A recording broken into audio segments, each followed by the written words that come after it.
تو عمر بن خطاب کو یہ بات ابو بکر صدیق سے انہوں نے کی. اب یہ یاد رکھیے گا ان دونوں کی پرسنالٹی ہر مسلمان کو پتہ ہے. عمر بن خطاب جو ہیں وہ جری قسم کی اگریسو پرسنالٹی، اور ابو بکر صدیق جو ہیں وہ مائلڈ اور میلو پرسنالٹی. یہ ہم سب کو پتہ ہے. اپنی لیکن پرسنالٹی نہیں پریکٹس کرتے تھے.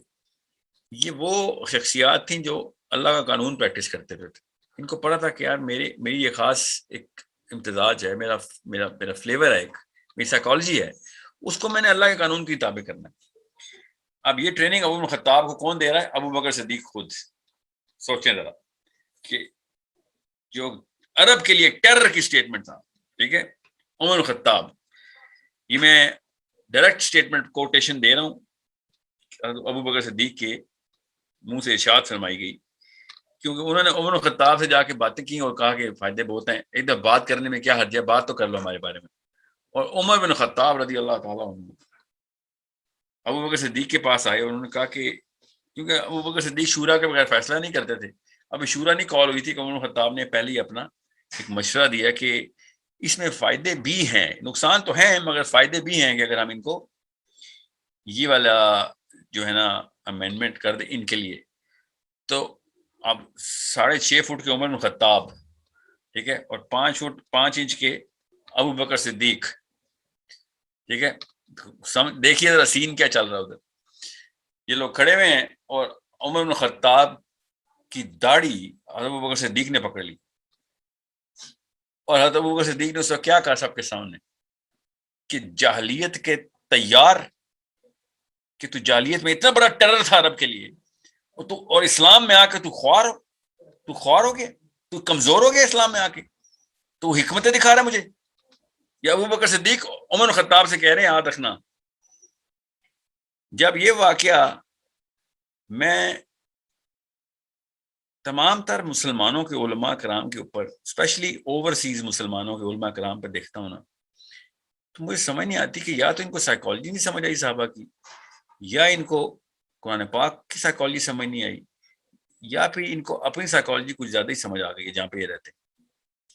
آپ کی بات بالکل درست ہے کہ یہ سیف پلے کھیل رہے ہیں، مجھے کوئی شک نہیں ہے کہ ان کی نیتیں ٹھیک ہیں، مگر اوور آل سائیکالوجی کے اندر یہ سمجھ نہیں رہے کہ اللہ کی طرف سے ہر دور میں یوتھ کو اللہ تعالیٰ ایگریسولی موبلائز کرتے ہیں.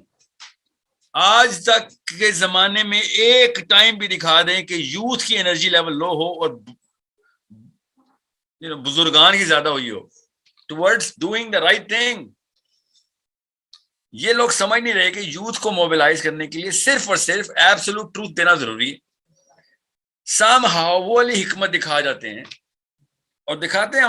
میں نے بڑی بحث مباحثے ہوئے نا میرے بھی، اسپیشلی امریکہ کینیڈا میں. تو پاکستان میں تو میں زیادہ ایکسپوجر نہیں لے سکا علماء سے ڈائریکٹ انٹریکشن کا، اور میں عرب کی بات کر رہا ہوں. میں پاکستانی علماء کو عرب کے مقابلے میں نہیں کبھی لے کے آتا. تو انہوں نے بھی یہ بات مجھے اپنے منہ سے بھی بتائی ہوئی کہ ہر مطلب اپس اینڈ ڈاؤنس کے اندر اسٹریٹجی چینج کرنی ضروری ہے. میں آپ کو بتا نہیں سکتا وہ ڈاؤن جو یہ سمجھتے ہیں کہ وہ اپ تھا نا ابو بکر صدیق کا، وہ اصل میں اسلام کا سب سے بڑا ڈاؤن ہو سکتا تھا. سارا عرب غیر مسلم ہو گیا تھا، اس سے زیادہ ضرورت نہیں تھی حکمت دکھانے کی، اس سے زیادہ. مگر نہیں، ابو بکر صدیق نے کہا کہ نا کچھ چکر ہی نہیں ہے. میں اور مثالیں دوں تو میں آپ کو ابو بکر صدیق سے ہی تو آج کا دن یہیں پہ گزر جائے گا. میں خالی ابو بکر صدیق کی بات کر رہا ہوں. علی بن ابی طالب تک چلتی ہیں یہ ساری مثالیں. نیچے بین چل رہے تھے علی بن ابی طالب کے، بین ہو رہا تھا، بغاوتیں ہو رہی. علی بن ابی طالب کو کافر کہنے والا قبیلہ آ گیا ہوا نیچے، پورا جتھا کہ یہ نہیں کرے گا تو کافر کرتے ہیں کچھ، اور جس کو خارجی کہتے ہیں. 3 الگ الگ قبیلے بن چکے ہیں پورے عرب کے علی بن ابی طالب کے نیچے، مگر نہیں ہل رہا علی بن ابی طالب کہ نہیں جو نبی کا راستہ ہے بس میں اسی پہ رہوں گا. جو بات کلیئر ہے بس وہی ہوگی. میں آپ کو نبی علیہ السلام سے مثالیں دوں گا تو لوگوں نے کہنا ہے یہ کچھ طالبان ٹائپ آدمی ہے، یہ وہ ایکسٹریمزم فنڈامنٹلزم کی باتیں کرتا ہے، وہ جادی ہے. میں آپ کو صرف وہ انسان جو کہ ہماری میٹرکس کے اندر ٹیسٹ ہونے ہیں، ابو بکر صدیق اور میرے سے ایک ہی سوال ہونا ہے، علی بن ابی طالب اور میرے سے ایک ہی سوال ہونے ہیں. یاد رکھیے گا ان لوگوں نے حکمت کیوں نہیں دکھائی؟ ٹفسٹ آف دا ٹائمز کے اندر عمر بن خطاب پہ ٹفسٹ ٹائم نہیں آیا، مانتا ہوں، ٹھیک ہے، ان کی پرسنالٹی کے آگے ٹفسٹ ٹائم بھی آگے ٹوٹ جاتا تھا، مگر باقی کے تینوں ٹفسٹ ٹائم کے اندر تھے. سو انڈرسٹینڈ، ابو بکر صدیق سے اوپر میں کسی کو رینک اس لیے نہیں کرتا کہ علی بن ابی طالب نے خود علی بن ابی طالب کا قول ہے ابو بکر صدیق کے بارے میں کہ ایوری ہارس ہیڈ اے اسٹمبل، ہر گھوڑے کو کہیں نہ کہیں جھٹکا لگا سوائے ابو بکر صدیق کو. 5 دفعہ اس کو جھٹکا لگ سکتا تھا اور 5 دفعہ کروز کنٹرول سے نکلا، اس نے ٹس سے مس نہیں ہوا. میں آپ کو یہاں پہ تفصیل میں اس لیے جائے بغیر بتا رہا ہوں کہ یہ ان میں سے ایک ٹائم یہ نہیں تھا جو عمر بن خطاب رضی اللہ عنہ کا واقعہ سنایا. بہت ٹف معاملات دیکھیں ابو بکر صدیق نے. میں آپ کو بتا نہیں سکتا ہوں نبی علیہ السلام کے فوراً بعد کا امت کا بیڑا اٹھانا کچھ چھوٹی بات ہے. سوچیں نبی علیہ السلام کی امت کا بیڑا ابو بکر صدیق نے اٹھایا، سکسیسر ٹو دا پروفٹ. عمر خطاب پہ وہ ٹائم نہیں آیا کیونکہ وہ سکسیسر ٹو ابو بکر تھے. یاد رکھیے گا سکسیسر ٹو دا پروفٹ ہونا کچھ مطلب اس سے بڑا کوئی ذمہ کسی انسان کو نہیں آ سکتا. لیڈرشپ کی بیسکس بھی پتا ہو نا تو آپ کو سمجھ آ رہی ہے کتنی بڑی ذمہ داری اللہ نے ابو بکر صدیق سے لی. اب میں کیوں مثال بار بار ابو بکر صدیق کی دے رہا ہوں تاکہ آپ کو پتا ہو کہ یہ حکیمانہ رویے یہ بعد میں آئے ہیں ہمارے پاس. ہر بندے کا آئی کیو بڑھ گیا فار سم ریزن.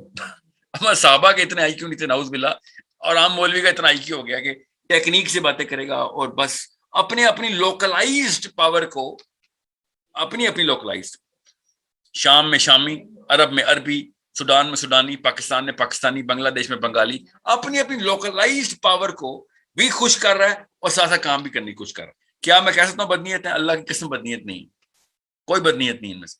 مگر sorry this is the problem of how we actually look at the whole religion of Islam then, because the real caliphs did not let this happen.